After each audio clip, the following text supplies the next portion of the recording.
কৈলাসহরের শ্রীরামপুরের ট্রাই জাংশনে প্রভু শ্রীরামের মূর্তি স্থাপনকে কেন্দ্র করে চণ্ডীপুর বিধানসভায় নতুন করে রাজনৈতিক বিতর্কের সৃষ্টি হয়েছে। এ প্রসঙ্গে সমাজ কল্যাণ ও সমাজ শিক্ষা দপ্তরের মন্ত্রী টিঙ্কু রায় বলেন, 2018 সালের মূর্তি ভাঙার ঘটনা জনরোষের ফল ছিল, রাজনৈতিক উদ্দেশ্য প্রণোদিত নয়। তিনি জানান, ওই স্থানটিতে ধ্বংসাবশেষ থাকার কারণে বহু দুর্ঘটনার কেন্দ্রবিন্দু হয়ে উঠেছিল এবং বহু এলাকাবাসী তা সরানোর দাবি জানিয়েছিলেন। আমরা মূর্তি স্থাপন নিয়ে রাজনীতি চাই না। প্রয়োজনে সিপিআইএম তাদের পার্টি অফিসের সামনে প্রয়াত নেতার মূর্তি স্থাপন করলে আমরা পূর্ণ সহযোগিতা করব। তিনি এও বলেন যে বর্তমানে প্রভু শ্রীরামের মূর্তি কারা স্থাপন করেছে সে বিষয়টি তিনি জানেন না। কমসে কম 2 বছর আমি দেখিনি, কিন্তু সৌজন্য মিটিং অনেকবারই অনেক জায়গাতে ওনাদের সঙ্গে দেখা হয়েছে। অফিসিয়ালি কোনো আধিকারিকের সঙ্গে কথা হয়েছে কিনা সেটাও আমি জানি না। আমাদের মহকুমা শাসক বা জেলা শাসককেও কখনো তারা প্রতিলিপি দিয়েছে কিনা যে পুনরায় মূর্তিটা স্থাপন করা হোক।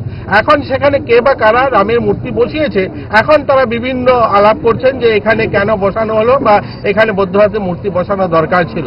আমি তাদেরকে এতটুকু বলবো, তারা যদি পুনরায় মূর্তি বসাতে চান, ওনাদের পার্টি স্থায়ী পার্টি অফিস আছে, সেখানে পার্টি অফিসের সামনে মূর্তি বসাক ওনারা, আমরা দরকার হয় সহযোগিতা করব। ওনারা বসাতে চাইলে বসাতে পারে, আমরা চাই না যে এরকম একটা বিতর্কিত। কিন্তু এখানে দীর্ঘ 7 বছর ধরে এই ধ্বংসস্তূপটা পড়েছিল, আর সেটাতে অনেকগুলো অ্যাক্সিডেন্ট হয়েছে, অনেকগুলো অ্যাক্সিডেন্টের সাক্ষী আমি নিজে আছি, যাদেরকে হসপিটালাইজ হতে হয়েছে, যাদেরকে জীবিতে ট্রিটমেন্ট অপারেশন করতে হয়েছে এখানে একটা ধ্বংসস্তূপ থাকার কারণে। যেহেতু এখানে কোনো মূর্তি ছিল না, কোনো কিছু ছিল না, একটা সিমেন্টের শুধু স্তূপ ছিল।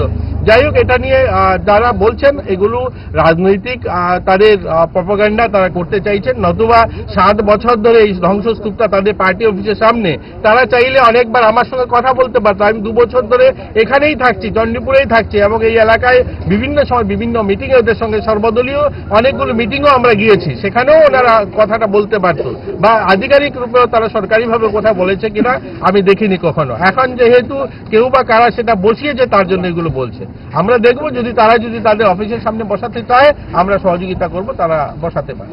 ভালো খাবার দেখে অম্বলের কথা মনে পড়ে, তার সমাধান 5 দশক ধরে গ্যাস, অম্বল ও পেটের সমস্যার একমাত্র সমাধান গ্যাস নল।